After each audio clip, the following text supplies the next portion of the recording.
सागरजातं सैगण रघुनाथान्वितं तं सजीवं साद्वैतं सावधूतं परिजन सहितं कृष्ण चैतन्य देवं श्री राधा कृष्ण पादान सैगण ललिता श्री विशाखान्वितं च।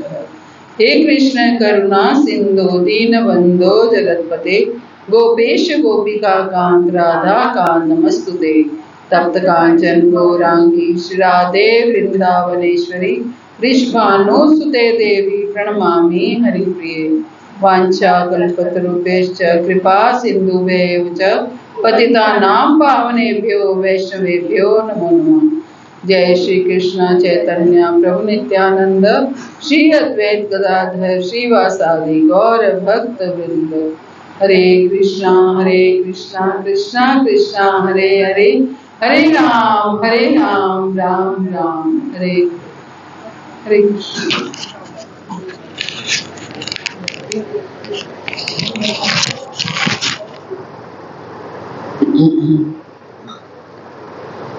तो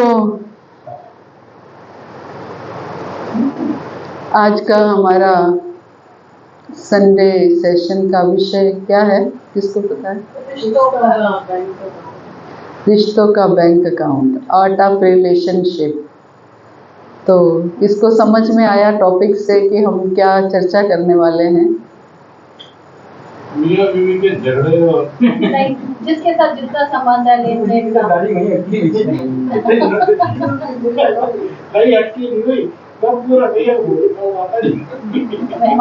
क्योंकि जहाँ तक संबंधों की बात है उसमें सबसे टॉप मोस्ट पति पत्नी का संबंध आता है, जिसमें विक्षेप आते हैं। क्योंकि कभी माँ बेटे के संबंध में, माता पिता और पुत्र के संबंध में या पुत्री के संबंध में आते हैं, उसमें भी आते हैं, लेकिन परसेंटेज जो है वो कम है। लेकिन पति पत्नी के संबंध विक्षेप होने की परसेंटेज ज्यादा है आजकल के समय पे, इसलिए प्रभु जी बोल रहे हैं ऐसा, और ये रियलिटी है। तो होती थी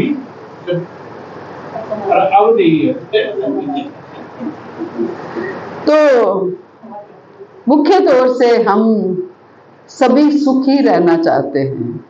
कोई ऐसा व्यक्ति नहीं है जो दुखी रहना चाहता हो, लेकिन जो अधिकांश सुख है या दुख है वो कहाँ से आता है? कर्मों से आता है। लेकिन कर्मों की थ्योरी तो वो समझ पाते हैं जो कर्मों की थ्योरी को जानते हैं। अदरवाइज इस मटेरियल, इस भौतिक जगत में जो सुख और दुख दिखाई देता है वो संबंधों से मुख्य तौर से दिखाई देता है। जिसके संबंध अच्छे हैं, घर में, परिवार में, बाहर, ऑफिस में, वर्क प्लेस पे, कहीं मोहल्ले में, अड़ोस पड़ोस में, सब संबंध सब जगह होते हैं। ऐसा नहीं है कि केवल पति पत्नी का संबंध है। पहले लोग जो पुराने, अब तो सोसाइटीज में लोग रहने लगे तो पता ही नहीं होता ऊपर कौन है और नीचे कौन है, तो वो समय चेंज हो गया। लेकिन पहले तो मोहल्लों में भी आपस में लड़ाई झगड़े हुआ करते थे, क्योंकि जहां इंटरेक्शन होगा वहां लड़ाई झगड़ा भी होगा, क्योंकि बातचीत हो रही है, सब कुछ हो रहा है, लेन देन हो रहा है, तो लड़ाई झगड़ा भी हो रहा है। क्योंकि जहां संबंध, पहले क्या होता था कि आपस में अड़ोसी पड़ोसी के साथ भी संबंध ही स्थापित होते थे। अड़ोसी पड़ोसी भी चाचा मौसी ऐसे बन जाते थे, तो फिर वहां संबंध स्थापित होते थे तो संबंध खराब भी होते थे। तो सभी बातें हैं। मुख्य तौर से हमें सीखना है कि हमारे संबंध जो है वो कैसे बने।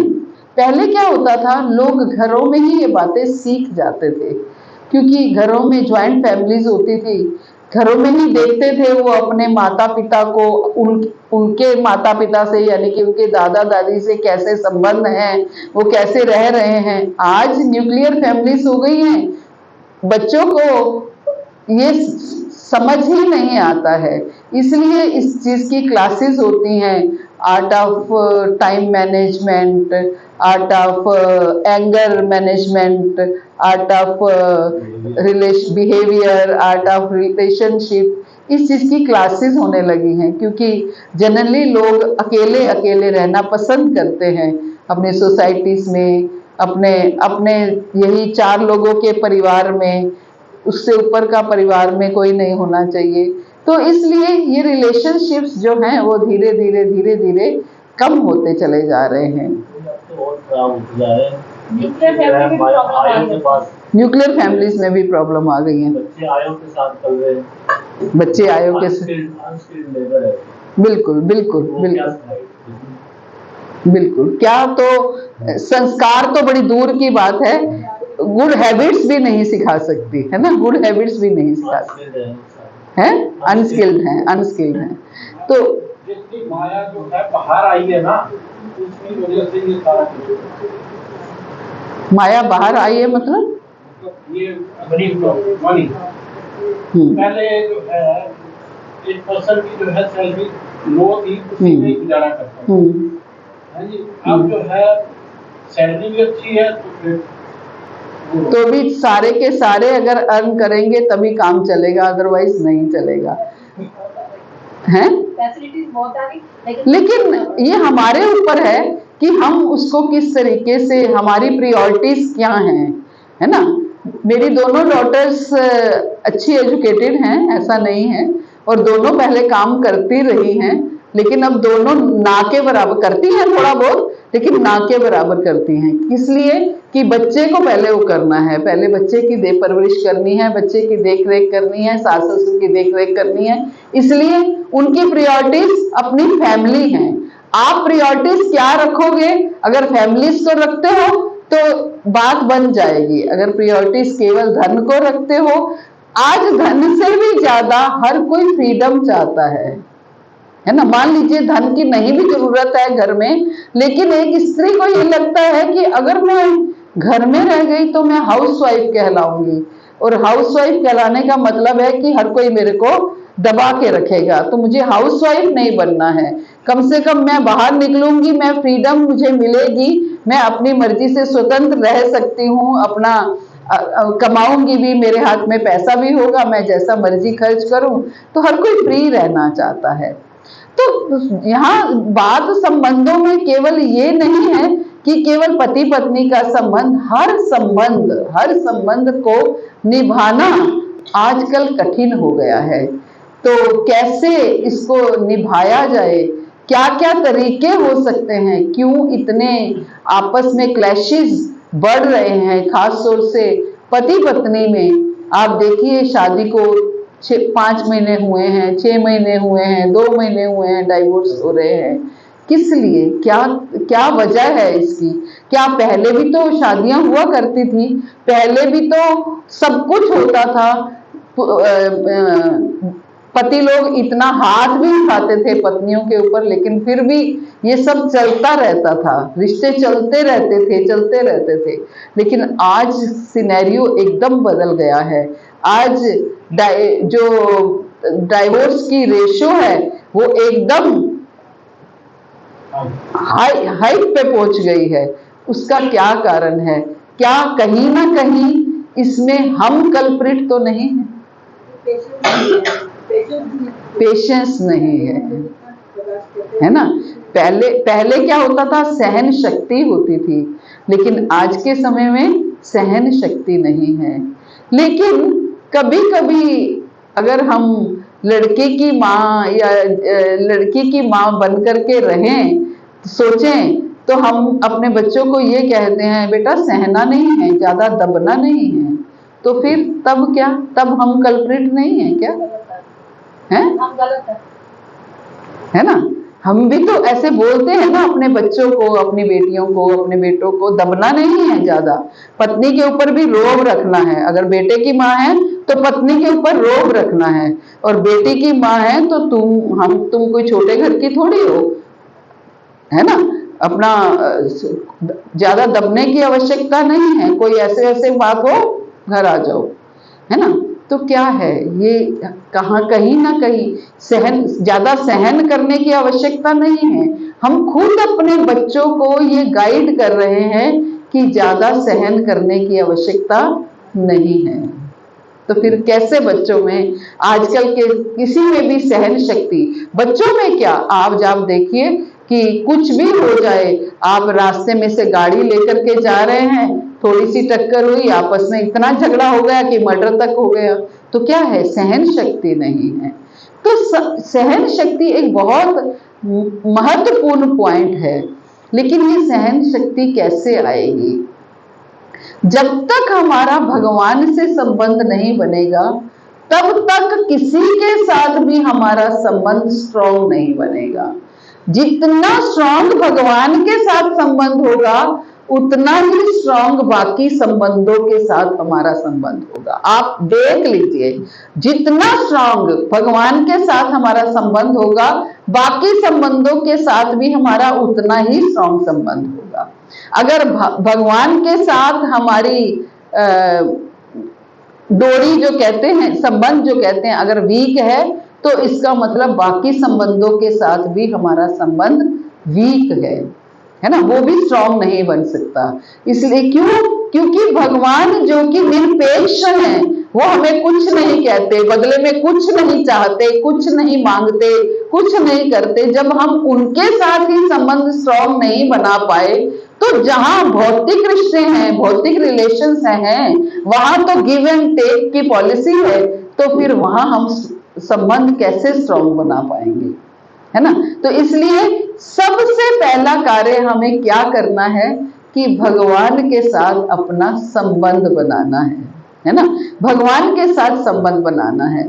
जब भगवान के साथ संबंध बन जाता है, तो अपने आप का प्यूरिफिकेशन हो जाता है, शुद्धिकरण आपका शुरू हो जाता है।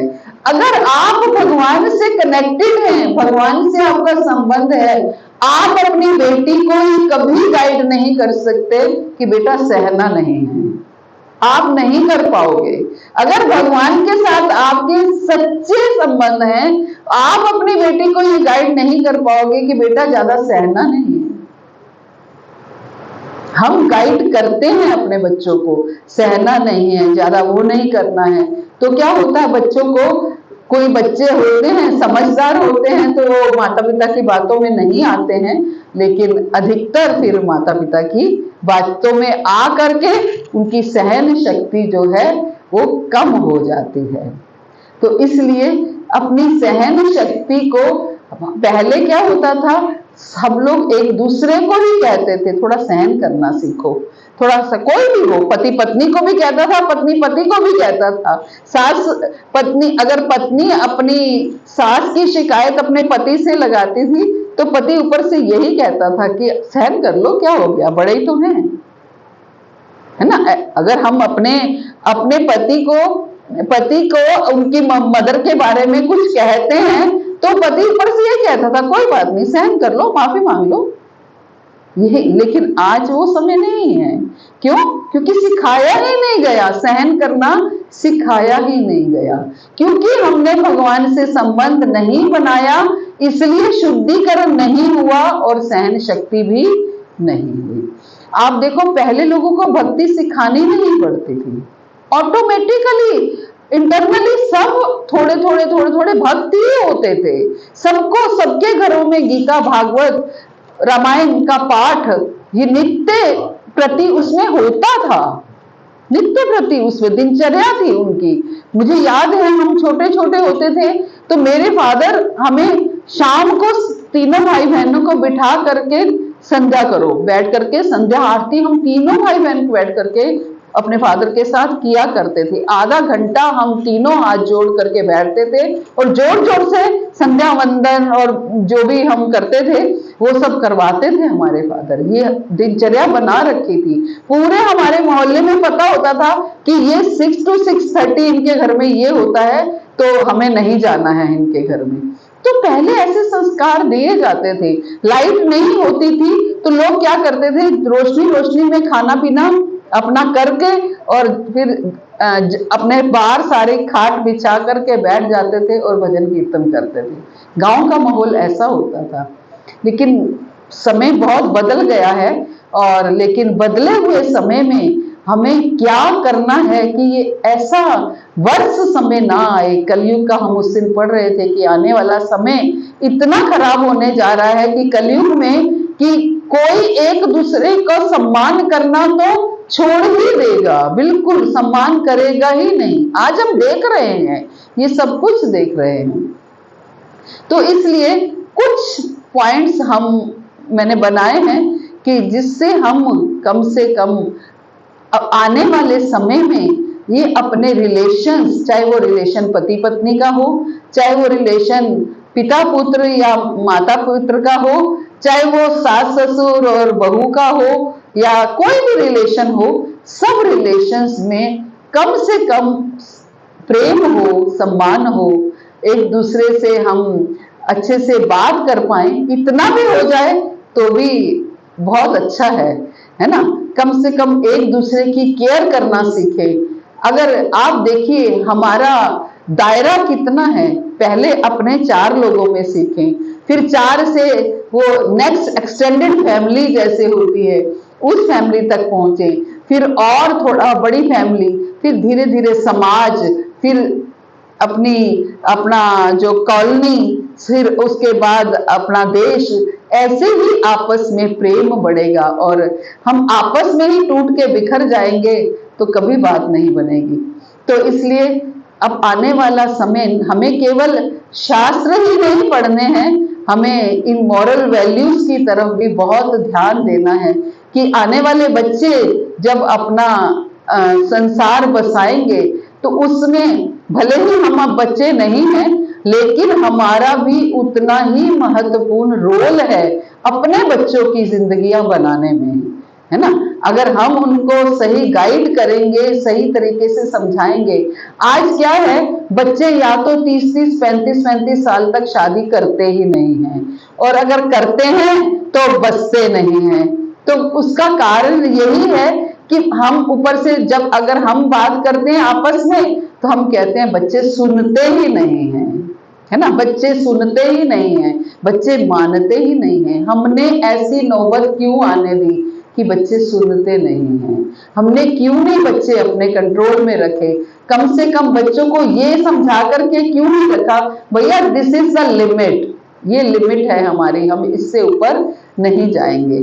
तो कम से कम हम माता एज ए पेरेंट्स हमारी क्या ड्यूटीज हैं, एक अच्छे सिटीजन के नाते हमारे अपने देश के प्रति क्या ड्यूटीज हैं, क्या कर्तव्य हैं, एक अच्छे भक्त के नाते हमारी पूरे समाज के प्रति क्या कर्तव्य हैं, कैसे हम संबंध बना पाए सबके साथ, तो ये हमें सीखना है।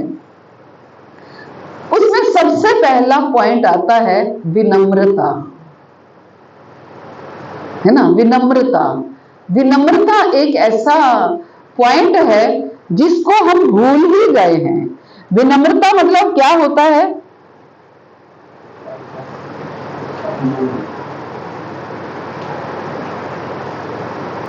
विनम्रता का अर्थ क्या है? Not soft talking, not polite, yes, अपने को तुच्छ समझना, अपने आप को छोटा समझना, अपने आप को छोटा। विनम्रता का मतलब सॉफ्ट टॉकिंग या पोलाइट रहना नहीं है। ये नहीं कि हम मुंह से मीठा मीठा बोलते रहें और अंदर से कुछ और चलता रहे, ये नहीं। अपने आप को छोटा समझना, दीनहीन, तृणादपि सुनीचेन तरोरपि सहिष्णुना, अमानिना मान देन कीर्तनिया सदा हरि।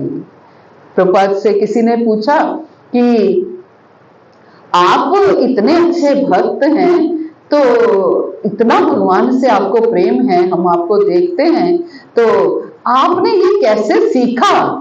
आपने ये कैसे सीखा? बोले मैंने एक कैप्सूल खाया, वो कैप्सूल आप भी खा लो, आप भी भगवान से प्रेम करने लगोगे। जो ये कैप्सूल खाएगा वो भी भगवान से प्रेम करने लगेगा। बोलो क्या है वो कैप्सूल? बोलो वो कैप्सूल है तृणादपि सुनीचेन तरोरपि सहिष्णुना, अपने आप को तृण से भी छोटा मानो, कि मैं तो बहुत तुच्छ हूं, भले ही आप इस देश के प्रधानमंत्री ही क्यों ना हो, लेकिन हम बहुत छोटे हैं, मुझे अभी कुछ नहीं पता है, मैं कुछ नहीं जानती हूँ, मैं तो बहुत तुच्छ जीव हूँ, आपसे सीख रही हूँ। तो ये हमें सीखना है कि कैसे अपने आप को तुच्छ बना करके चलना है, छोटा बना करके चलना है। हम ये सोचते हैं अगर हमें 4 अक्षर अगर आ गए तो हम ये सोचते हैं हमें तो पता नहीं क्या ही हो गया। ये अहंकार जो है ये हमें मार देता है, बहुत जीवन में बहुत पीछे लेकर के चला जाता है, क्योंकि हम थोड़ा सा भी सीखते हैं और उसी के मद में, उसी के अहंकार में आ जाते हैं। इसलिए भगवान से हमेशा प्रार्थना करनी चाहिए, कुछ भी। प्रभुपाद हमेशा जो है प्रार्थना करते थे, घंटों घंटों खड़े रहते थे, ऑल्टर के आगे घंटों घंटों खड़े रहते थे। तो उनके शिष्य उनसे पूछते थे, प्रभुपाद आप क्या प्रार्थना करते हो भगवान के आगे? मैं प्रार्थना करता हूं कि मुझे कभी माया ना पकड़े, मुझे माया से बचाना, मुझे माया ना पकड़े। प्रभुपाद आपको कैसे माया पकड़ेगी? बोले हाँ मुझे नहीं पकड़ेगी लेकिन तुम्हें पकड़ेगी, प्रभुपाद कहते हैं। तो उनके शिष्य को लगा प्रभुपाद को बड़ा अहंकार आ गया है। प्रभुपाद कहते हैं मुझे माया नहीं पकड़ेगी लेकिन तुम्हें पकड़ेगी। तो प्रभुपाद समझ गए, गुरु तो शिष्य को समझते हैं। प्रभुपाद कहते हैं मुझे इसलिए नहीं पकड़ेगी क्योंकि मैं रोज प्रार्थना करता हूँ और तुम रोज प्रार्थना नहीं करते कि तुम्हें माया ना पकड़े, इसलिए तुम्हें पकड़ेगी। मुझे इसलिए नहीं, इसलिए मुझे विश्वास है कि मुझे माया नहीं पकड़ेगी क्योंकि मैं रोज भगवान से प्रार्थना करता हूँ। इसलिए रोज भगवान से जिस चीज की हमें आवश्यकता होती है उसके लिए हम रोज नित्य प्रतिदिन में 4 बार भगवान से प्रार्थना कर सकते हैं कि प्रभु हमें इस चीज से बचाना, अहंकार से हमें बचाना, है ना। वो बहुत सुंदर गाते हैं ना।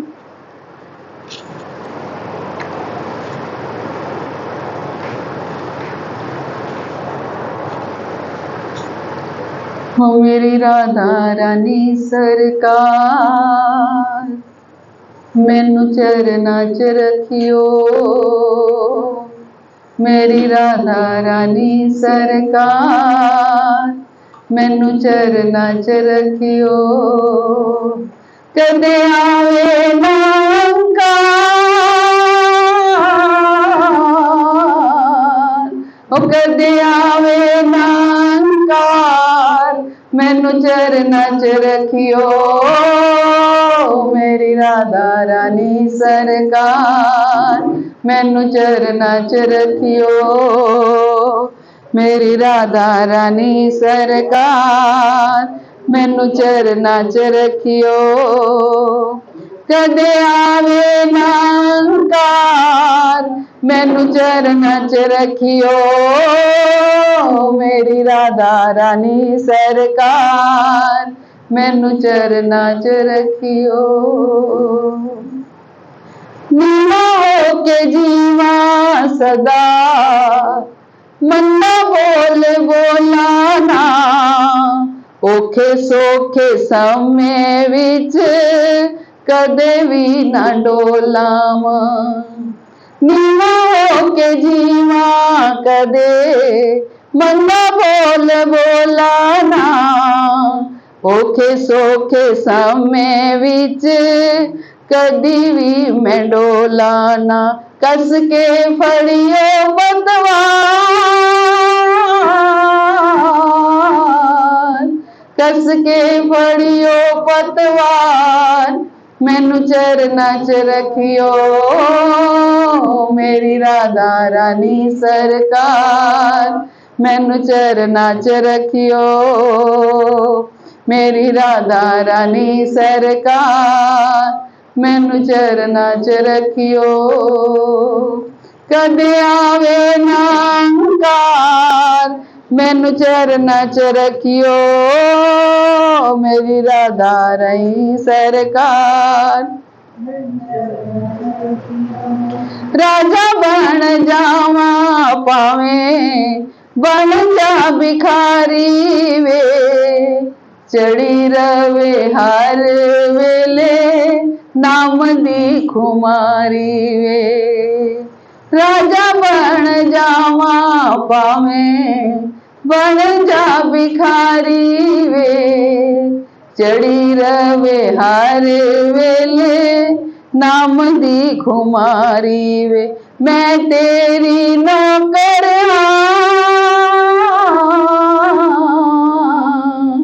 मैं तेरी नौकर हाँ, मैनू चरना च रखियो मेरी राधा रानी सरकार, मैनू चरना च रखियो मेरी राधा रानी सरकार, मैनू चरना च रखियो।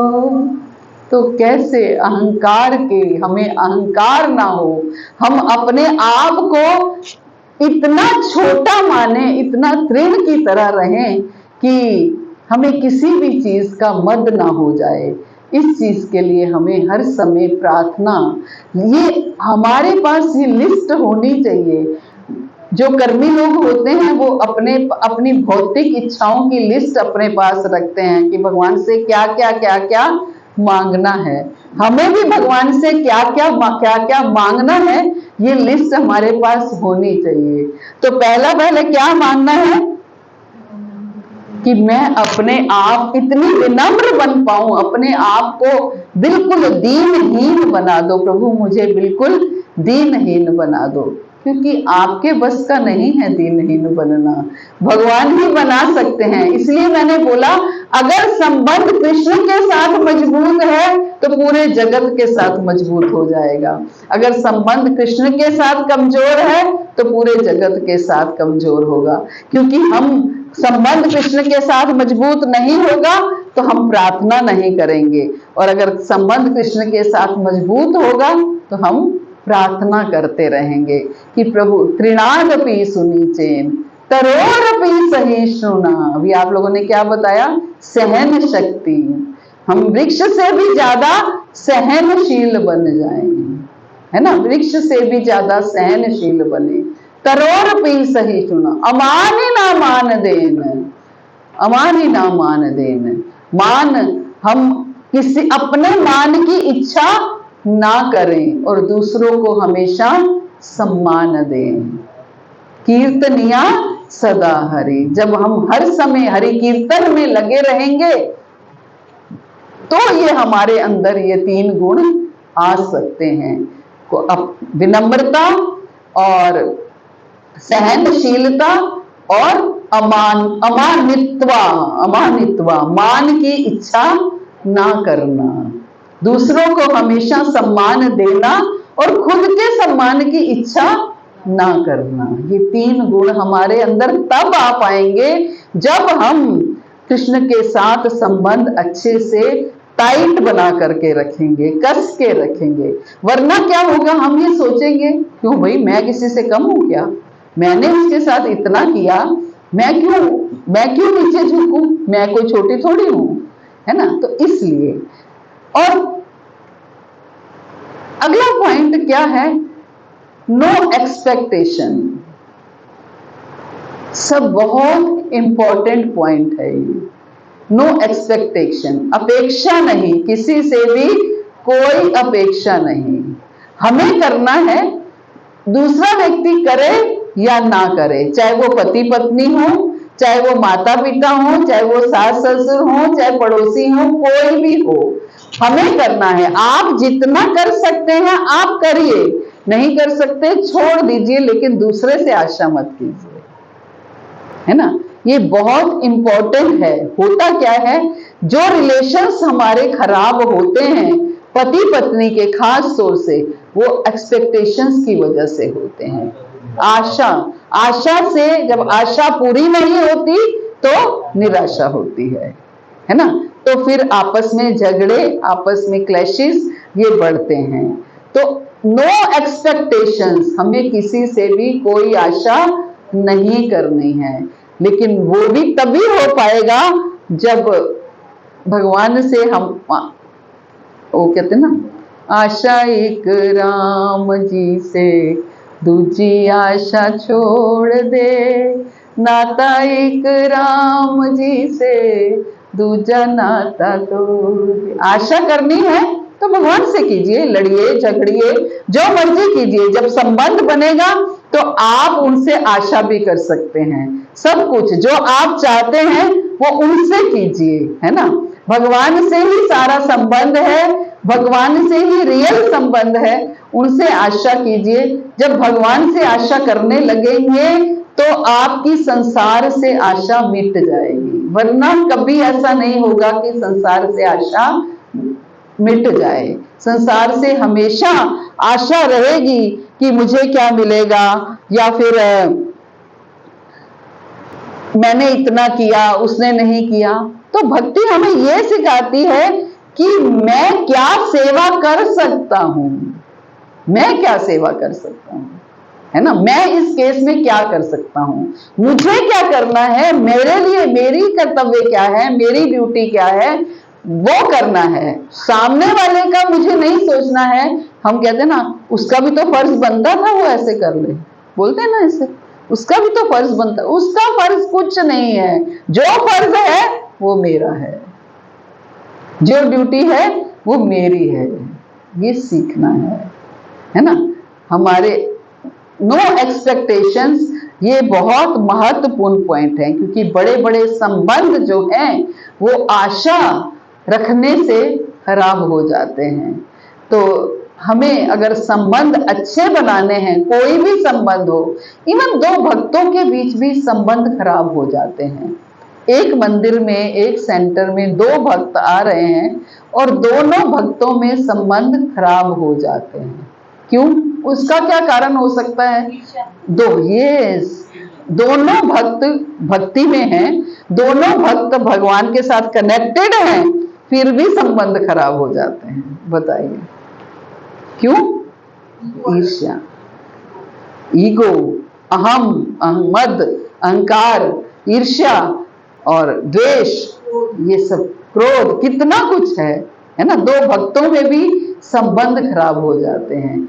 इसलिए एक दूसरे को, वो आएंगे तो मैं नहीं आऊंगी, वो मैं आऊंगी तो वो नहीं आएगी। बताओ, ऐसे ऐसे रिलेशंस भी हो जाते हैं, है ना। बड़े बड़े भक्तों में, नॉट ओनली छोटे भक्तों में, बड़े भक्तों में भी हो जाते हैं, है ना।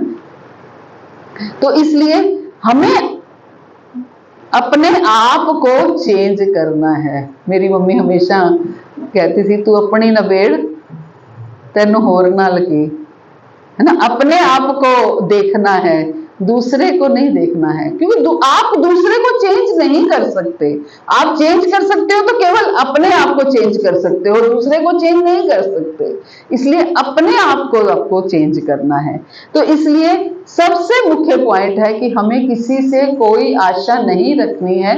जहां तक हो सके हमें सेवा करनी है, सेवा करनी है।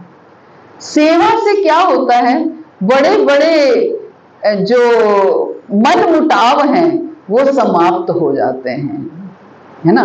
कोई किसी की शक्ल भी नहीं देखना चाहता, मैं तेरी सूरत नहीं देखना चाहता, दूर हो जा मेरी नजरों से। लेकिन अगर वो व्यक्ति रोज रोज रोज रोज आकर के उनकी सेवा करेगा तो क्या होगा? कब तक दूर हटाएगा? आखिर एक दिन विनम्रता आ ही जाएगी, एक दिन ऐसा हो ही जाएगा कि वो उनकी सेवा से प्रसन्न हो जाएगा, है ना। सेवा एक ऐसी चीज है जो हमारे संबंधों को गाढ़ करती है ना, संबंधों को पक्का करती है। सेवा से आप देखो, कभी कभी ऐसा होता है कि कोई लड़का अपनी इच्छा से, अपनी मर्जी से विवाह कर लेता है और घर के उसके माता पिता उस लड़की को एज ए अपनी बहू स्वीकार नहीं करते हैं। लेकिन बहू अगर आकर के खूब सेवा करती है तो क्या होता है? सास ससुर अपने आप स्वीकार कर लेते हैं, क्योंकि सेवा से ही मन जीता जा सकता है। किसी के मन को केवल सेवा से जीता जा सकता है। वो एक पिक्चर आई थी ना, क्या बात है। पहले भी शायद मैंने बताया होगा, है ना, कभी भूलती नहीं हूँ मैं उसको। तो क्या होता है इसमें, वो फूल वाली को लेके आ जाता है, दादाजी मरने वाले हैं, दादाजी ये कह रहे हैं तो जल्दी से शादी कर ले, शादी कर ले भैया, शादी के लिए लड़की कहाँ से लाऊं। जैसे रोड साइड पे मंदिर के कॉर्नर में लेडीज फूल बेचती है, एक लड़की फूल बेचती थी, तो उसको बोलते हैं कि तू मेरी वाइफ बनेगी, थोड़े दिन के बाद मेरे दादाजी तो मरने वाले हैं, तू मेरी पत्नी बन जा। तो घर लेके आ जाता है कि मेरी पत्नी बन जा, दादाजी मैंने इससे विवाह कर लिया। वो इतनी अच्छी सेवा करती है दादाजी, दादाजी ठीक हो जाते हैं। दादाजी ठीक, अब क्या किया जाए, तो दादाजी कहते हैं ये तो बहुत अच्छी बहू है, ये तो बहुत अच्छी। तो आखिर वो उनकी भी सेवा करती है, तो पोते की भी करती है, तो आपस में प्रेम हो जाता है, तो विवाह हो जाता है। तो कहने का अर्थ है नहीं, नहीं, ऐसा नहीं है। रियलिटी में एक्चुअली जो मूवीज भी बनती हैं कहीं ना कहीं से तो उनको पिक किया जाता है, भले ही वो लाखों में एक केस हो, लेकिन होता है, ऐसा नहीं है कि नहीं हो सकता, हो सकता है। लेकिन हाँ, ये तो फैक्ट है कि सेवा से हम किसी का भी मन जीत सकते हैं, है ना, सेवा से हम किसी का भी मन जीत सकते हैं, सेवा से ही हमारा कल्याण हो सकता है। हर नरोत्तम दास ठाकुर जो हैं, वो लोकनाथ गोस्वामी महाराज कहते थे मुझे किसी को दीक्षा नहीं देनी। रूप गोस्वामी पाद ने कोई शिष्य नहीं बनाया, किसी को दीक्षा नहीं दी। सनातन गोस्वामी पाद ने कोई शिष्य नहीं बनाया, किसी को दीक्षा नहीं दी। ऐसे ही लोकनाथ गोस्वामी महाराज ने बोला मुझे किसी को दीक्षा नहीं देनी। लेकिन नरोत्तम दास ठाकुर जो हैं, जिनका हमने अभी भजन गाया, उन्होंने बोला मुझे तो गुरु बनाना है तो लोकनाथ गोस्वामी महाराज को बनाना है, मुझे तो आपको गुरु बनाना है। तो कैसे वो कहे मुझे शिष्य बनाना नहीं है, वो कहे मुझे गुरु बनाना है तो आपको बनाना है, तो कैसे। तो वो रोज सुबह जैसे वो 3 बजे उठते थे, तो वो 2:30 बजे उठ करके जहां वो सुबह फ्रेश होने जाते थे, वो जगह पूरी क्लीन करके आते थे। फिर वो जाते थे, रोज देखते कि वो जगह, पहले तो घरों में टॉयलेट्स नहीं होते थे, बाहर जाना पड़ता था जंगल में, लेकिन जंगल में भी कोई स्थान हो तो उसको साफ किया जाता है। तो कहते थे मैं रोज आता हूँ, रोज यहाँ इतनी साफ सफाई मिलती है, ये कौन है जो इतनी साफ सफाई करता है। तो अपने सेवक उनके थे, उनको सेवक को कहते हैं कि तुम जरा आज रात को पहरा देना और देखना कि कौन इतनी साफ सफाई करता है। तो देखा रोज नरोत्तम दास जो है वो आते हैं और इतनी साफ सफाई करते हैं, तो कितना समय तक ये चलता रहता है। तो उनकी सेवा से वो इतने प्रभावित होते हैं कि उनको शिष्य बना लेते हैं। तो सेवा से हम किसी का भी मन जीत सकते हैं। सेवा एक ऐसी चीज है कि सेवा करके जो जिसका, गुरु महाराज क्या कहते हैं, जो जिसकी सेवा करता है उसी का प्रेम पाता है ना, जो जिसकी सेवा करता है। हम अपनी प्रैक्टिकल लाइफ में ये देख सकते हैं, सेवा करने से ही संबंध डेवलप होता है। आपके संबंध किसी के साथ कितने भी अच्छा, आप बड़े शौक से चाव से नई बहू को लेके आए हैं, और बहू तो अभी चलो थोड़े दिन, 2 दिन 4 दिन, 1 महीना 2 महीने 6 महीने अभी नहीं है, अभी नहीं है, आखिर वो बिल्कुल कुछ नहीं करेगी कि तो आपका प्रेम कितना बनेगा, है ना, आप कितना उससे प्रेम कर पाओगे, है ना, नहीं कर पाओगे। प्रेम तभी होगा जब वो आपकी सेवा करेगी, आप उनकी सेवा करोगे, वो आपकी सेवा करोगे। पति पत्नी का प्रेम, पति ऑफिस से घर आया है और पत्नी आराम से बिस्तर पर लेटी हुई है, उठ के नो खाना, नो कुछ नहीं, तो क्या पति कितना प्रेम कर लेगा। तो प्रेम जो है, संबंध जो है गाढ़ तभी होता है जब सेवा होती है। तो इसलिए किसी से भी संबंध बनाने के लिए सेवा को इंक्लूड करना जीवन में ये बहुत आवश्यक है। इसलिए सेवा भी एक ऐसा पॉइंट है जो हमें हमारे संबंधों को, हमारे रिलेशनशिप को स्ट्रॉन्ग करता है।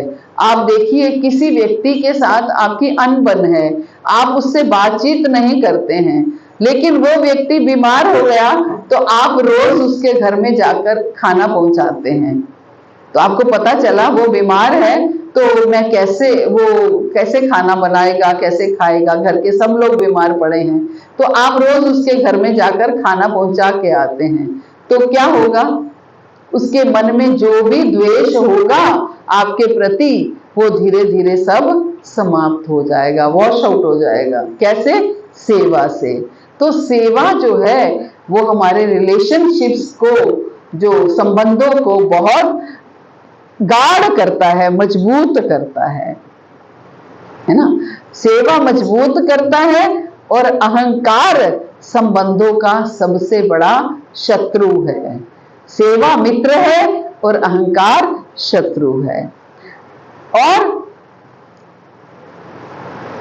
एक और पॉइंट है कि हमें सुनना चाहिए, किसी की भी बात को सुनना चाहिए, मतलब कम्युनिकेशन। जहां कम्युनिकेशन गैप हो जाता है, हम सुनना पसंद नहीं करते हैं। सुनाना तो पसंद करते हैं लेकिन सुनना पसंद नहीं करते हैं। तो सुनने से भी हमारा प्रेम बढ़ता है। हम एक डॉक्टर के पास भी जाते हैं तो हम क्या कहते हैं, वो डॉक्टर बड़े अच्छे से सुनता है हमारी बात को। तो आधी बीमारी तो केवल इतने से ही दूर हो जाती है कि वो सुनता है करके, है ना। तो हमें सुनना है, एक दूसरे की बात को सुनना है, पति को पत्नी की, पत्नी को पति की।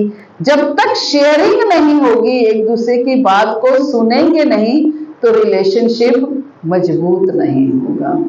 इसलिए रिलेशनशिप को अगर स्ट्रॉन्ग करना है तो क्या करना होगा, एक दूसरे की बात को सुनना होगा, एक दूसरे की बात को सुनना होगा। आप ना केवल पति पत्नी, किसी के भी, अगर कोई किसी के मन में किसी के प्रति द्वेष है, ईर्ष्या है, तो क्या है, उससे आप कम्युनिकेशन करोगे तो वो धीरे धीरे धीरे धीरे क्या होगा, वो अपने मन की आपको बात बताएगा, तो रिलेशंस ठीक होने लगेंगे। क्योंकि वो बताएगा तो हम अपने अंदर इंप्रूवमेंट कर सकते हैं। अगर हमें कोई बताएगा ही नहीं तो हमारे पास इंप्रूवमेंट के कोई चांस नहीं है ना। तो इसलिए हमारा सुनना, किसी को भी सुनना, हमेशा सुनने की आदत होनी चाहिए। वो क्या कहना चाहता है, उसके मन में क्या है हमारे प्रति, वो हमें सुनना चाहिए। वो क्यों ऐसा कर रहा है, ये सुनने जो है, सुनने से बहुत प्रेम बढ़ता है। इसलिए सबको सुनना चाहिए। और दूसरा, अगला जो पॉइंट है वो है वाणी। वाणी जो है हमारा संबंध बनाती भी है और हमारा संबंध बिगाड़ती भी है ना। वाणी एक वो है ना दोहा सा, ऐसी वाणी बोलिए मन का आपा खोए, औरन को शीतल करे आप ही शीतल होए।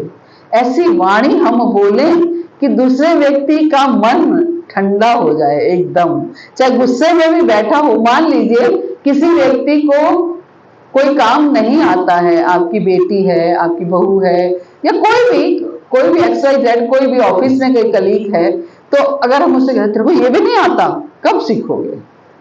अगर इसके बदले में हम ये कह दें, अच्छा नहीं आता, ला मैं बता देती हूँ कैसे करना है, बात वही है लेकिन उसको हम किस तरीके से बात करें, इससे हमारे रिलेशनशिप जो है मजबूत होते हैं। हम कैसे बात कर रहे हैं, है ना, किस बात को किस तरीके से कर रहे हैं, किस वाणी हमारी मधुर है या वाणी हमारी कर्कश है, किस तरीके की वाणी है। वाणी से विष और अमृत इकट्ठा ही, विष और अमृत इकट्ठा है वाणी से, बिल्कुल।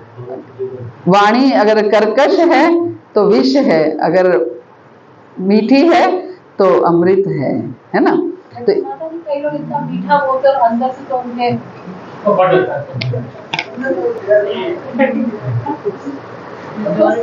क्या मतलब वहाँ, मतलब ये एकदम ऊपर से इतना मीठा बोल रहा अंदर से इनके अंदर में ये बातें हैं, तो उस चीज को कैसे होता है? आपका उसके साथ संबंध जो है वो ऊपर का है या अंदर का है? ऊपर का है तो आपसे तो ऊपर से मीठा बोल रहा है ना, बस ठीक है, आप भी मीठा बोलो और साइड हो जाओ। अगर इंटरनल संबंध है आपके घर में ही कोई ऐसा है, आपके घर में आपकी डॉटर है, आपकी बहू है, तो हम अपने क्लैरिटी कर सकते हैं।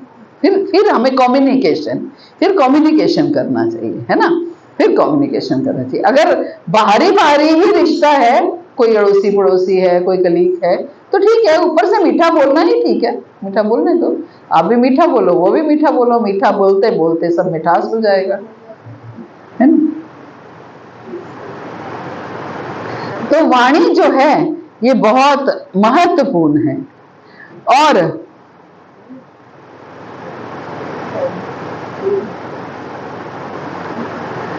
नेक्स्ट पॉइंट ये है कि क्षमा करना सीखिए, है ना, क्षमा करना सीखिए।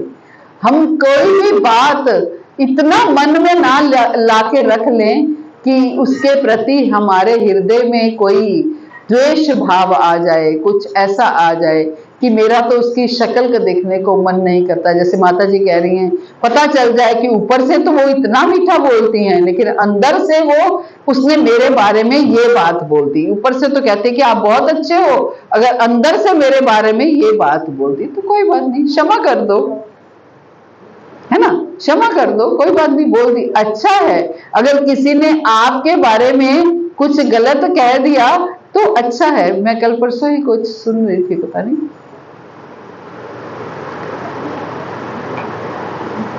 एक व्यक्ति को कोढ़ हो जाता है, पूरी बॉडी पर कोढ़ हो जाता है, तो बहुत सारे ट्रीटमेंट हो जाते हैं, लेकिन उसका कोई ठीक नहीं होता, उसका कोई इलाज नहीं निकलता।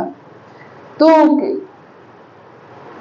राजा था वो, तो उसको कहा जाता है कि उसकी जो बड़ा भाई होता है उसकी मृत्यु हो चुकी होती है, तो उसको ये बोलते हैं कि तुम रोज रात को 12 बजे से 2 बजे तक अपनी जो भाई की विधवा है उसको जाके रामायण सुनाना, इससे तुम्हारा कोढ़ ठीक हो जाएगा। बोले इससे कोढ़ कैसे ठीक हो जाएगा कि तुम रोज रात को 12 बजे से 2 बजे तक अपनी, मतलब उनकी भाभी हुई जो अपने भाई की विधवा जो है उसके घर, उसके पास जाकर 12 से 2 बजे तक बैठकर रोज रामायण सुनाना।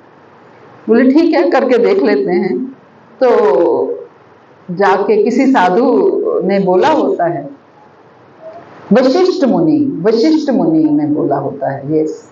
तो वो जाता है रोज अपनी जो भाई की विधवा होती है उसको रोज 2 घंटे के लिए रामायण सुनाता है, और जैसे जैसे दिन बीतते चले जाते हैं उसका कोढ़ ठीक होता चला जाता है, और विद सम टाइम उसका कोढ़ ठीक हो जाता है। केवल यही करने से कि वो अपने भाई की विधवा को रोज रात को 2 घंटे रामायण सुनाता है, केवल उसके नाक वाला पोर्शन जो है वो रह जाता है, उसमें कोढ़ समाप्त नहीं होता।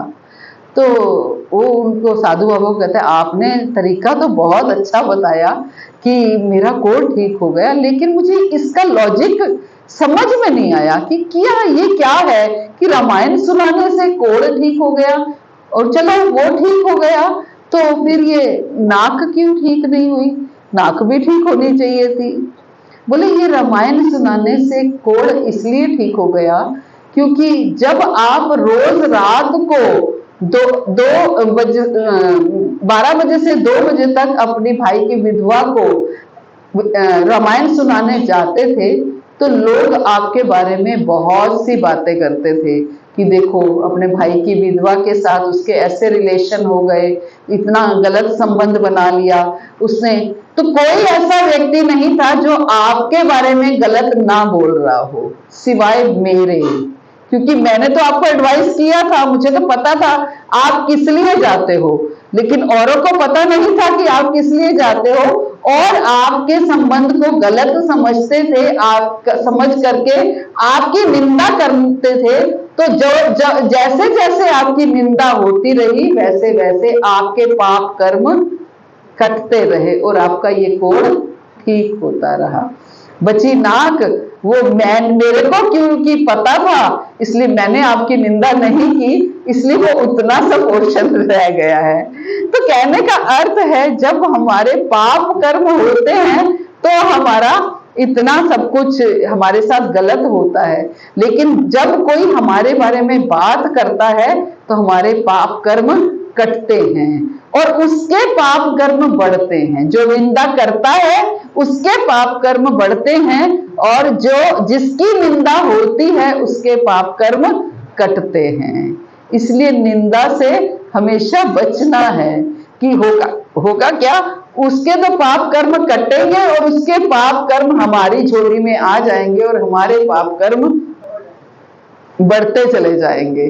तो इसलिए साथ ही सावधान, हमें सावधान रहना है। तो इसलिए क्षमा मांगना, क्षमा देना, क्षमा करना, हमें कभी किसी के बारे में कुछ बात सुनने में भी आ जाए, उसने आपके बारे में ये कह दिया, उसने आपके साथ ये गलत कर दिया, तो लीव देम, छोड़ दीजिए, क्षमा कीजिए। हमें कोई भी उनसे कोई द्वेष, उससे ये प्रसन्न होना है कि अच्छा है मेरे पाप कर्म कट गए हैं। किसी ने आपके बारे में कुछ गलत कर दिया, निंदा कर दी, कोई द्वेष हो गया, तो आप ये सोचिए कि आपके पाप कर्म कट रहे हैं। और मुख्य पॉइंट, प्रशंसा करना सीखिए, है ना, एप्रिसिएशन। प्रशंसा से हम किसी को भी अपना बना लेते हैं, है ना, किसी को भी अपना बना लेते हैं। तो आप किसी को भी अप्रिशिएट करेंगे, भले ही कुछ खाना अच्छा ना भी बना हो, लेकिन हम कह दें कि बहुत अच्छा बना है, तो नहीं, नॉट बटरिंग, आपका वो बटरिंग नहीं होना चाहिए, जो उद्देश्य है वो बटरिंग नहीं होना चाहिए। उद्देश्य ये है कि इससे मेरे संबंध अच्छे बन रहे हैं उनके साथ, तो करने में क्या प्रॉब्लम है। अगर किसी के साथ रिलेशंस अच्छे होते हैं कुछ करने से, तो उसमें क्या प्रॉब्लम है ना, उसका कल को आपके लिए और अधिक करने की इच्छा होगी, है ना, और अधिक करने की इच्छा होगी। इसलिए हमेशा प्रशंसा करना सीखे। मेरी बड़ी डॉटर है, उनके फैमिली में ये बहुत आदत है, अप्रिशिएट करने की बहुत हैबिट बनाई है, मतलब उनकी हैबिट है, और वो ऐसी ट्रेनिंग अपने बेटे को भी दे रहे हैं। मेरा ग्रैंडसन अभी 9 साल का है, तो अगर वो जैसे हमारे पास आता है और अगर उसने कुछ खाया और कुछ बोला नहीं, बच्चा है बिजी हो गया, तो उसके दोनों पेरेंट्स, मतलब मेरी डॉटर और मेरे सन इन लॉ, दोनों में से कोई ना कोई उसको टोक देता है, कृष्णांश आपने बोला नहीं नानी को, क्या कैसा लगा? नानी बहुत अच्छा लगा है। तो सिखा रहे हैं उसको कि कैसे बोलना है, कैसे, मतलब कुछ खाया है तो आपको अप्रिशिएट करना ही करना है, ये उस बच्चे को भी ट्रेनिंग दी जा रही है। वो भूल जाता है कई बार, तो उसको पेरेंट्स उसके सिखाते हैं, आपने बोला नहीं, फिर वो बोलता है। पहले तो अब उसको आदत हो गई, वो खुद ही बोलता है, लेकिन बच्चा है कभी भूल भी जाता है, तो उसको सिखाया जाता है। तो ऐसे छोटे छोटे टिप्स, छोटी छोटी ट्रेनिंग्स हम अपने बच्चों को दे सकते हैं, जिससे वो दूसरे का मन जीत सकते हैं, है ना, जिससे वो दूसरे का मन जीत सकते हैं। रिलेशनशिप क्या है? मन जीतना, है ना। और रिलेशन, अगर एक दूसरी डेफिनेशन पूछी जाए तो रिलेशनशिप की डेफिनेशन क्या है? मन जीतना। किसी का जब हम मन जीत लेते हैं तो उससे हमारे संबंध अच्छे हो जाते हैं, भले ही वो हमारा है या नहीं है। कोई पराया भी होता है, अगर उसके साथ हमारे संबंध अच्छे, वो अच्छे हैं, तो उसके साथ उसका हमने मन जीत लिया है, तो अपने आप रिलेशनशिप अच्छे हो जाते हैं, है ना। तो इसलिए अप्रिशिएट करना, प्रशंसा करना बहुत आवश्यक है। मान लीजिए पत्नी बहुत सुंदर तैयार हुई है और पति ऊपर से कह देता है आज तो आप बहुत सुंदर लग रही हो, तो पत्नी को लगता है कि हाँ ये पति मेरा है, ये मुझे देखता है, मेरे बारे में सोचता है। अच्छा खाना बनाती है तो अच्छा खाने की तारीफ कर देना, कुछ भी, है ना, किसी भी तरीके से। तो हम इस तरीके से अपने रिलेशनशिप्स को स्ट्रॉन्ग कर सकते हैं। कोई भी संबंध सुंदर हो सकता है अगर हम थोड़ी सी उसमें एप्रिसिएशन, प्रशंसा को डाल देते हैं। कई कई बहुओं को मैंने देखा है कि वो अपनी मदर इन लॉज को इस तरीके से, हमारी मम्मी अचार बहुत अच्छा बनाती है, हमारी मम्मी ये चीज बहुत अच्छी बनाती है, मेरी डॉटर की बहुत आदत है बोलती है हमारी मम्मी ये बहुत अच्छी लगती है, हमारी मम्मी मैंगो शेक बनाती है ना, ऊपर से बादाम काट के डालती है, इतने अच्छे लगते हैं। अरे भाई मैंगो शेक के ऊपर बादाम ही तो डाले हुए हैं, इसमें किया क्या है? लेकिन कहने का अर्थ है एक बोलना, ताकि उनको अच्छा लगे ये सुन करके, है ना, एनर्जी आ गई। हमारी मम्मी ऐसे करती है, हमारी मम्मी वैसे, ऐसे करके अपने रिलेशंस बनाना।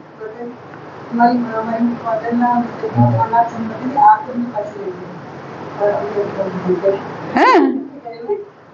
अरे वाह, देखो, अच्छा देखो, आज वो चले गए होंगे लेकिन बातें याद हैं।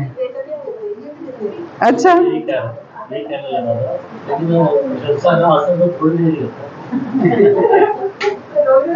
नहीं थोड़ी देर नहीं होता, वो लगता है आपको थोड़ी देर, लेकिन देखो हृदय के किसी कॉर्नर पे ये बात छिपी हुई है कि ऐसे अप्रिसिएशन मुझे मिलता है। कितना अच्छा लग रहा है सोच के भी कि हाँ ऐसे अप्रिसिएशन मुझे मिलता है। तो प्रशंसा हर संबंध में संबंध को गाढ़ बना है।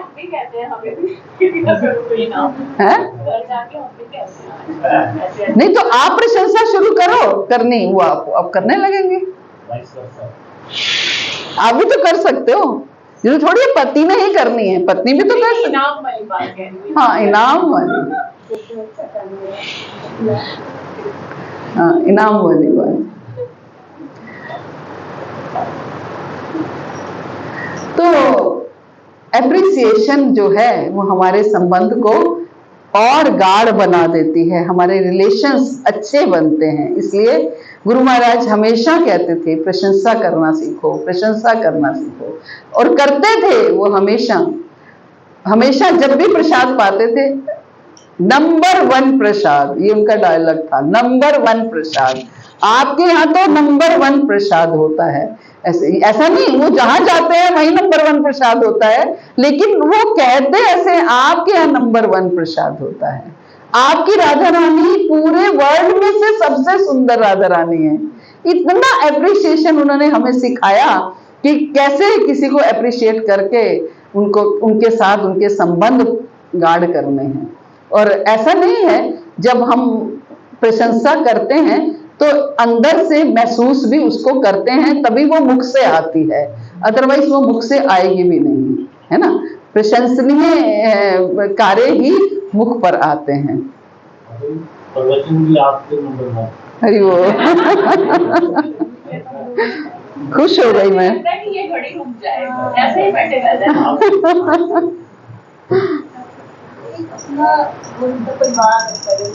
तो परिवार है, इसको स्पिरिचुअल फैमिली ही कहते हैं, आध्यात्मिक परिवार है ये। और ये परिवार का संबंध ज्यादा गाढ़ होता है। भौतिक परिवार का तो संबंध वो रूठा है, वो मना है। अभी हमारी फैमिली में मैरिज थी पिछले वीक, तो हम लोग पटियाला गए हुए थे। तो जब मैरिज से लौटे तो मेरी डॉटर नहीं गई थी मैरिज में, तो वो मेरे से मैं आई तो पूछा, और मम्मी शादी ठीक हो गई? हाँ ठीक हो गई। कुछ हुआ तो नहीं ना, कुछ ऐसा वैसा मैंने क्या मतलब कोई रूठा नहीं, कोई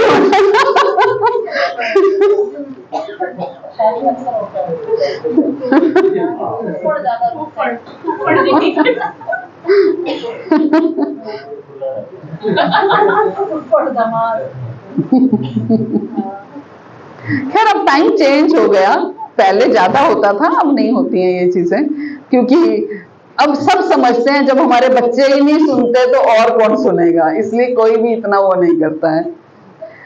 और इस बात को भी समझना चाहिए कि विश्वास जो है वो धीरे धीरे बनता है। किसी भी संबंध में विश्वास जो है, हम अभी 4 दिन पहले आई बहू से ये एक्सपेक्ट करें कि वो हमें पूरी रिस्पेक्ट देने लग जाए और पूर्ण रूप से हम पर आश्रित हो जाए, हम पर विश्वास करे, तो नहीं कर सकते। विश्वास धीरे धीरे बनता है, चाहे वो पति पत्नी का संबंध हो, चाहे सास बहू का संबंध हो, चाहे कोई भी संबंध हो, उन सब में जो विश्वास है वो टाइम लगता है, समय लगता है, तो है धैर्य रखना चाहिए, है ना। इसलिए धैर्य रखना चाहिए कि धीरे धीरे अपने आप विद टाइम सब कुछ ठीक हो जाता है, विद टाइम सब कुछ ठीक हो जाता है। इसलिए हमारे आचार्यों के अनुसार भी संबंध, अभिदेय और प्रयोजन, ये 3 स्टेप्स हैं। पहले हमें संबंध बनाना पड़ता है, भगवान के साथ संबंध बनाना पड़ता है। भगवान के साथ जब हम संबंध बनाते हैं तो उसके बाद हम अभिदेय करते हैं। अभिदेय किसको कहते हैं? साधन। हम उस संबंध को निभाने के लिए क्या कर रहे हैं, क्या कर रहे हैं। सेम भौतिक जगत में होता है, सेम आध्यात्मिक जगत में होता है। आध्यात्मिक जगत में क्या है, हमने भगवान से संबंध बना लिया कि आप ही मेरे जो हैं, मैं आपका दास हूँ, जीवेर स्वरूप होए कृष्ण नित्य दास, मैं आपका दास हूँ। तो मैंने अपने आप को दास तो मान लिया, लेकिन कोई सेवा तो मैं कर नहीं रही हूँ, तो फिर वो अभिदेय कैसे होगा, है ना। तो अगर मैं दास अपने आप को समझती हूँ तो मुझे अभिदेय करना पड़ेगा, यानी कि सेवा करनी पड़ेगी। अभिदेय करना मतलब कुछ भी उस संबंध को निभाने के लिए जो भी कार्य करना होगा, दैट इज अभिदेय। हाँ, एग्जीक्यूट करना, अपने संबंध को एग्जीक्यूट करना। हम पति पत्नी का संबंध बन गया, लेकिन सेवा अगर बीच में नहीं है तो कैसे वो संबंध चलेगा, है ना। लागू करना उसको, तो अपने संबंध को कैसे सेवा में वो करना, किस तरीके से उस संबंध को आगे बढ़ाना। आपका बॉस और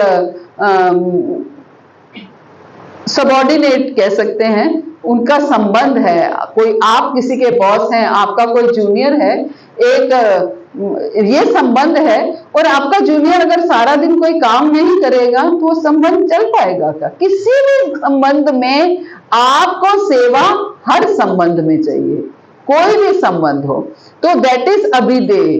तो संबंध अभिदेय होगा तो प्रयोजन प्राप्त होगा। प्रयोजन क्या है? जैसे अगर स्पिरिचुअल उसमें देखा जाए तो हमारा प्रयोजन क्या है? कृष्ण प्रेम प्राप्त करना हमारा प्रयोजन है। उस प्रेम को प्राप्त करने के लिए हम भगवान से संबंध बनाते हैं और फिर उस संबंध को एग्जीक्यूट करते हैं, मतलब सेवा करते हैं। अगर संबंध बना, पता है मैं दास हूं, लेकिन मैं दास वाले कोई कार्य ही नहीं कर रही, तो वो कैसे प्रयोजन प्राप्त होगा, है ना। संबंध बनेगा तो अभिदेय होगा, अभिदेय होगा तो प्रयोजन प्राप्त होगा। तो ये एक तरीके हैं उस संबंध को बनाने के लिए। तो लास्ट में मुख्य तौर से हमने जो ये रखा कि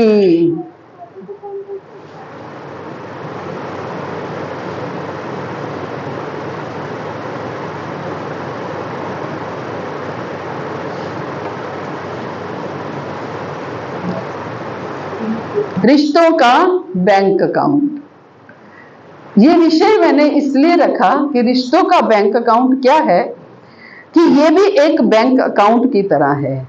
जैसे अगर आपने किसी को सम्मान दिया तो वो उस अकाउंट में डिपॉजिट हो गया। आपको अगर कोई रिस्पेक्ट देता है तो आपके हृदय में छाप बैठ जाती है कि वो बड़ा रिस्पेक्टफुली मेरे से बात करता है, कोई भी हो, चाहे उसके साथ आपका संबंध है या नहीं है, लेकिन आपके मन में ये बात बैठ जाती है कि वो बड़ा रिस्पेक्टफुली बात करता है।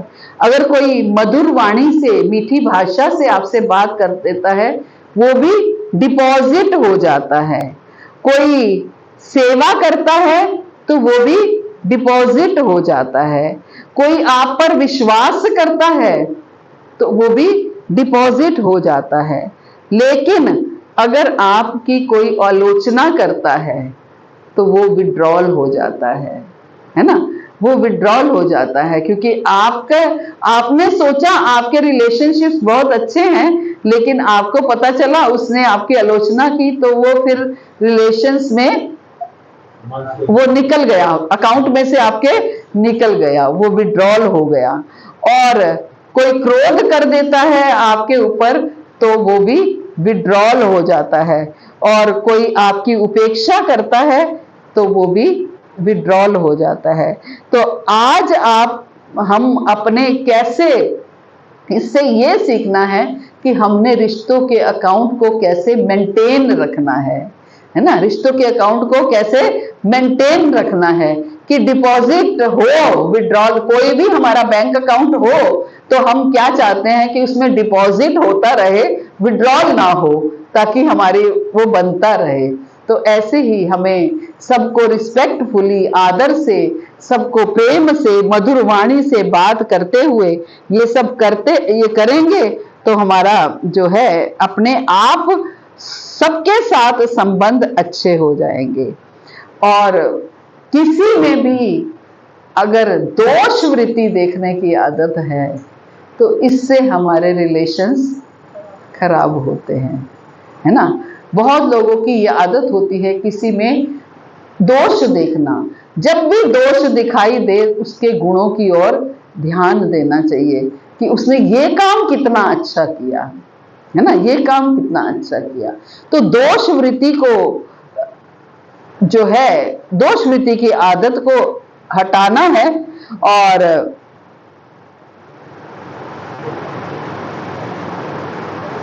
पति पत्नी के संबंध में अक्सर हम देखते हैं, कभी पति पत्नी के परिवार की आलोचना करता है, कभी पत्नी पति के परिवार की आलोचना करते हैं, तो उससे हमारे संबंध खराब हो जाते हैं, है ना। फिर क्या होता है, फिर उस चीज की शुरुआत हो जाती है कि हम बातें छिपाने लगते हैं पति पत्नी के संबंध में। तो अगर हम एक दूसरे के परिवार की आलोचना ना करें, गुरु महाराज की ये पुस्तक है, मैंने सोचा था हम पढ़ेंगे इसमें से विवाह, आप लोग पढ़िएगा बहुत अच्छे से, खास तौर से ये गर्ल्स जो मैरिजेबल एज की हैं आपको जरूर पढ़नी चाहिए। इंग्लिश में भी है मैरिज करके, नहीं है इंग्लिश में, यहाँ नहीं होगी, मैं ला दूंगी। मैरिजेबल एज के हर बच्चे को पढ़नी चाहिए, इंग्लिश में पढ़नी है तो इंग्लिश मेरोली सेंटर में तो है, यहाँ शायद नहीं होगी। हाँ तो ला देंगे हैं। हाँ, मैरिज द सेक्रेड मैरिज का महाराज ने लिखी तो इंग्लिश में ही थी, तो बाद में हिंदी में ट्रांसलेट हुई है। तो आप अवश्य पढ़िए इसको, कैसे हमें अपने रिलेशंस बनाने हैं, और अपनी फ्रेंड्स को भी गिफ्ट कीजिए ये बुक्स उनकी उस पे, ताकि हमारे रिलेशंस कैसे अच्छे बन सकते हैं। हम शुरू से ही इसकी तरफ थोड़े गंभीर होंगे तो रिलेशंस हमेशा अच्छे मेंटेन रहेंगे। कहते हैं पहला 1 साल थोड़ा सा निकालना थोड़ा कठिन होता है, अगर उस साल में हम ये सारे नियम बना लें कि हमें हमेशा कुछ नो एक्सपेक्टेशंस, हमेशा हमें अप्रिशिएट करना है, कोई दोष नहीं देखना है, कोई निंदा नहीं करनी है, अपनी मम्मी को कोई बात नहीं बतानी है, तो रिलेशंस अपने आप ठीक हो जाते हैं। प्रोटोकॉल सेट कर देना चाहिए। मैं भी 2 डॉटर्स की मदर हूँ, तो इसलिए मुझे एक्सपीरियंस है इन चीज़ों का कि कैसे बच्चे अपने घर में वो सेट हो सकते हैं। तो खैर मेरी डॉटर्स ने कभी मुझे किसी भी कंप्लेंट का अवसर नहीं दिया है, कभी भी, तो इसलिए मुझे ये सब कुछ झेलना नहीं पड़ा है। लेकिन एज ए मदर हमें अच्छी गाइडेंस देनी बहुत आवश्यक है। हरे कृष्णा। श्री प्रभुपाद की जय, गुरु महाराज की जय, आप सब भक्तों की। तो कोई प्रश्न हो तो कर सकते हैं। जब आपस के संबंध होते हैं तो आशा भी होती है, जैसा कि आपने बताया, तो हमें जो है संबंध भगवान के साथ जोड़ने हैं, तो भगवान से हमें किस प्रकार से बात करनी चाहिए, और अगर किसी का भगवान के साथ संबंध जुड़ गया है तो क्या वो भौतिक आशा भी करेगा उनसे? यस, कर सकता है। पहली बात तो अगर किसी का सही मायने में भगवान के साथ संबंध जुड़ गया है, उसकी भौतिक आशाएं अपने आप समाप्त हो जाएंगी, कम होते होते समाप्त हो जाएंगी। अगर अभी भी भौतिक आशाएं हो रही हैं तो इसका मतलब संबंध अभी उतना ही कमजोर है, अभी संबंध पूरा बना नहीं है। जहाँ संबंध पूरा बन जाता है तो भौतिक आशाएं जो हैं वो धीरे धीरे कम होते होते समाप्त हो जाती हैं, है ना। लेकिन फिर भी अगर भौतिक आशाएं हो रही हैं भगवान से तो उसमें कोई बुराई नहीं है, हम भगवान से ही आशा करेंगे। भगवान से, भगवान कहते हैं चतुर्विधा भजन्ते माम जना सुकृतिनो अर्जुना आर्तो जिज्ञासु अर्थाति ज्ञानी च भर्ता ऋषभ। कोई मेरे पास, 4 तरह के लोग मेरे पास आते हैं। कोई दुखी होके मेरे पास आता है, कोई धन की इच्छा से मेरे पास आता है, कोई जिज्ञासा से मेरे पास आता है, और जिसे ज्ञान हो गया है वो मेरे पास आता है ना। तो इसलिए जो दुखी है या धन की इच्छा है, इच्छा से भी हम भगवान के पास जा सकते हैं, लेकिन जाना भगवान के पास है।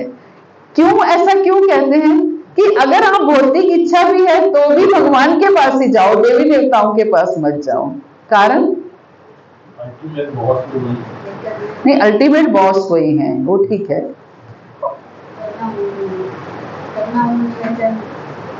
करना उन्होंने ही है, चाहे देवी देवताओं के माध्यम से करें या खुद करें।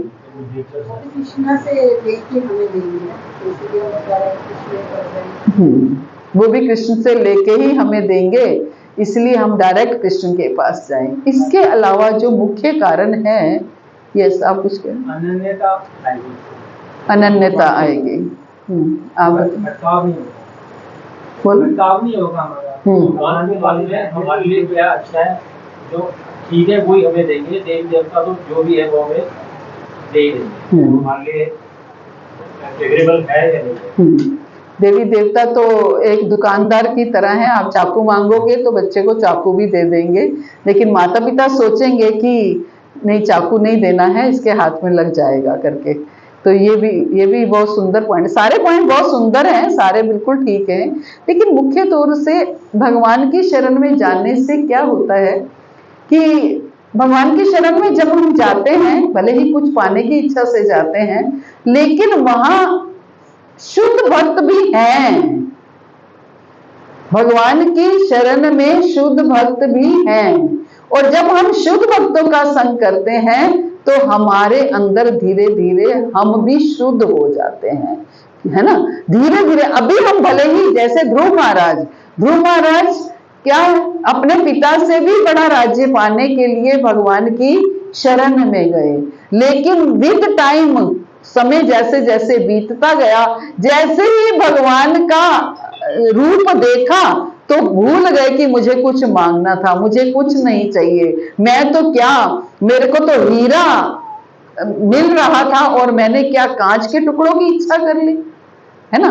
मतलब भगवान की शरण में जाकर उनको अगर कोई भौतिक इच्छा थी, वो इच्छा भी शुद्ध हो गई। तो भगवान की शरण में जाने से भगवान इतने शुद्ध हैं कि वो हमें शुद्ध कर देते हैं, और उनकी शरण में आए हुए शुद्ध भक्त जो हैं, उनकी एसोसिएशन में, उनकी संगत में हम शुद्ध हो जाते हैं।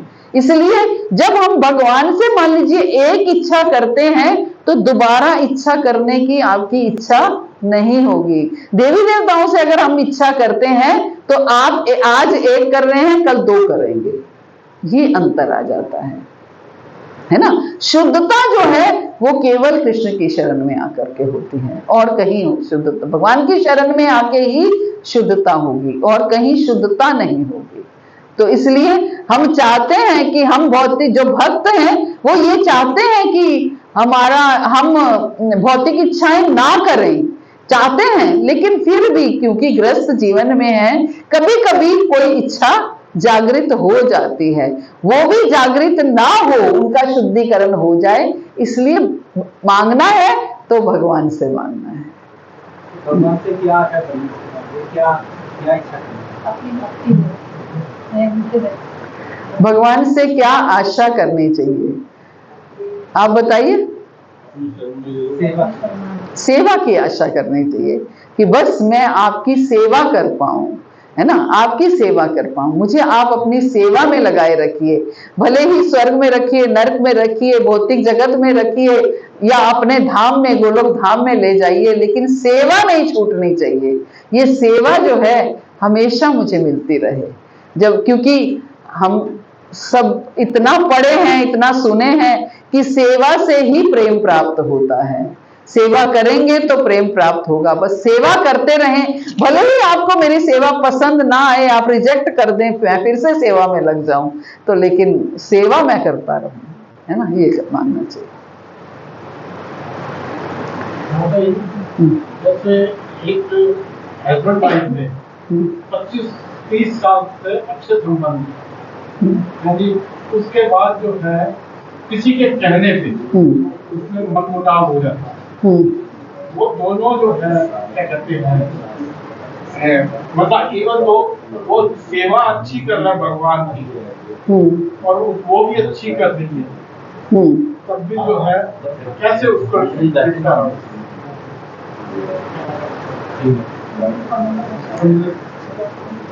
अगर आपके कहे अनुसार कि वो सेवा अच्छी कर रहा है भगवान की और वो भी अच्छी सेवा कर रही है, लेकिन फिर भी संबंध अच्छे नहीं है, ये नहीं हो सकता।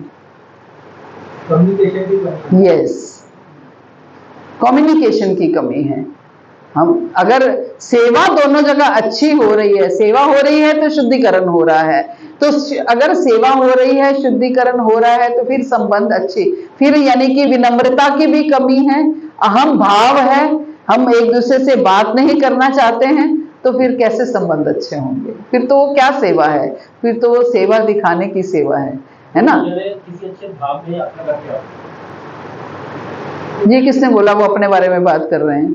अपने आप ही सोच रहे हैं। दोनों जो भी है, आओ नहीं बोलो ना, हाँ है बोलो।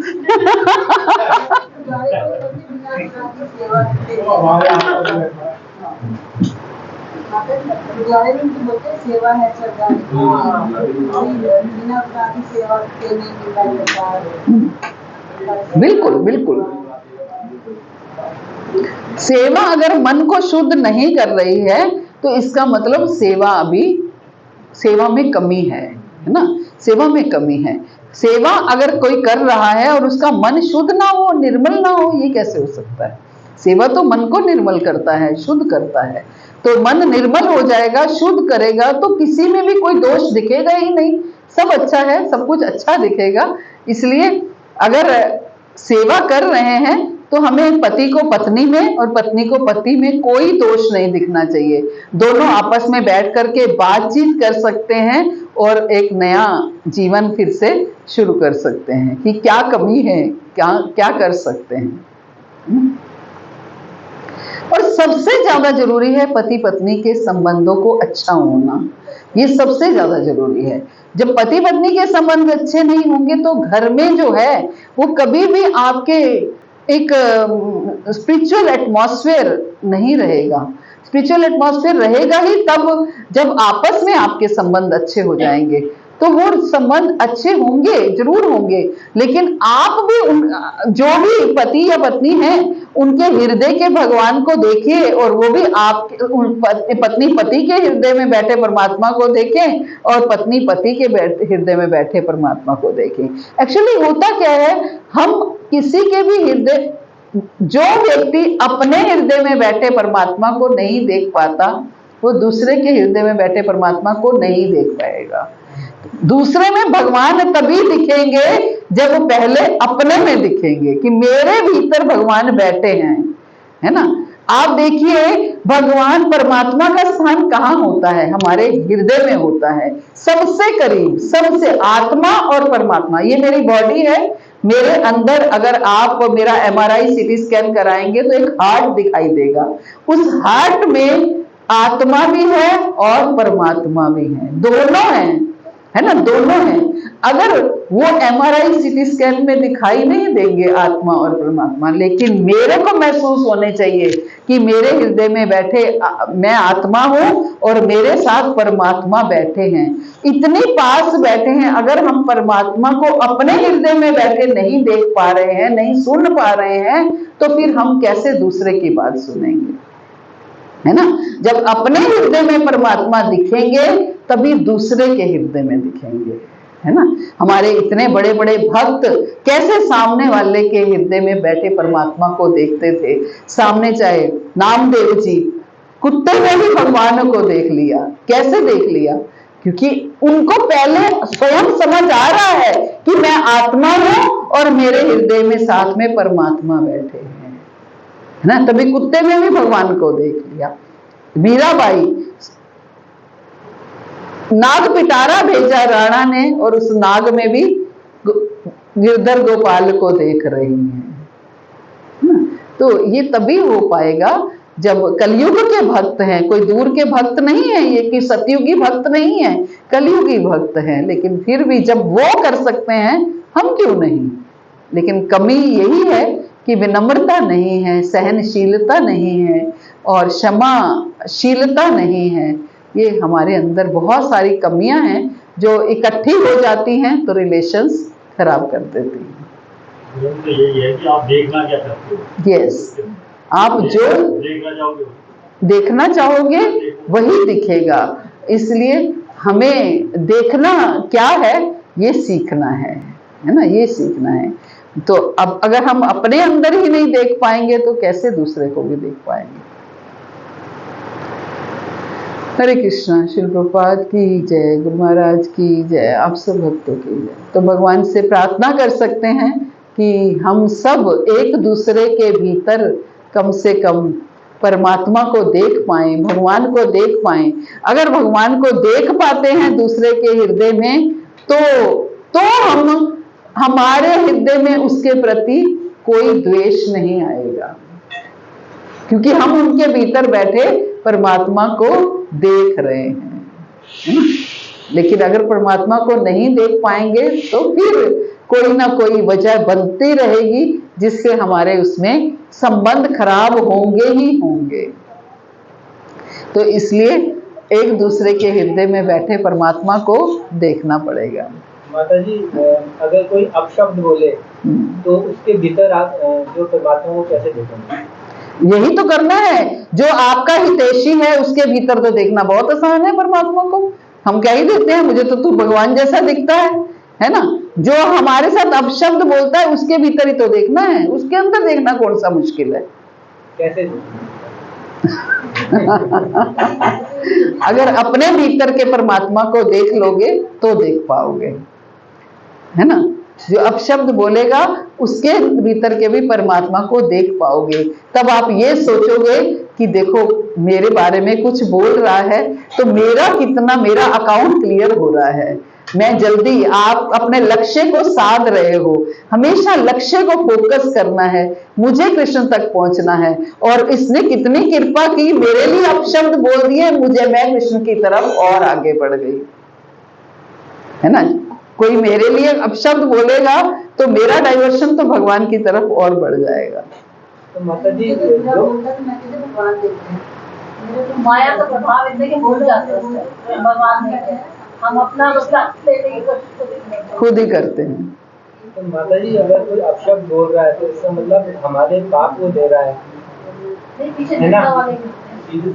नहीं, पाप ले भी रहा है। कभी पिछले जीवन में आपने बोला होगा उनको अपशब्द, अब वो बोल रहा है। नहीं, वो बात नहीं। मैं जो आगे कहना चाहता हूँ ये कि तो हमें तो उसके ऊपर दया करनी चाहिए। यस, वही तो कह रही हूँ कि हमें तो ये होना चाहिए कि मेरे पाप ले लिए तो मेरा अकाउंट क्लियर हो गया, मैं अपनी तरफ से सेफ हूँ। लेकिन उसके ऊपर दया होनी चाहिए, है ना, उसके ऊपर दया होनी चाहिए।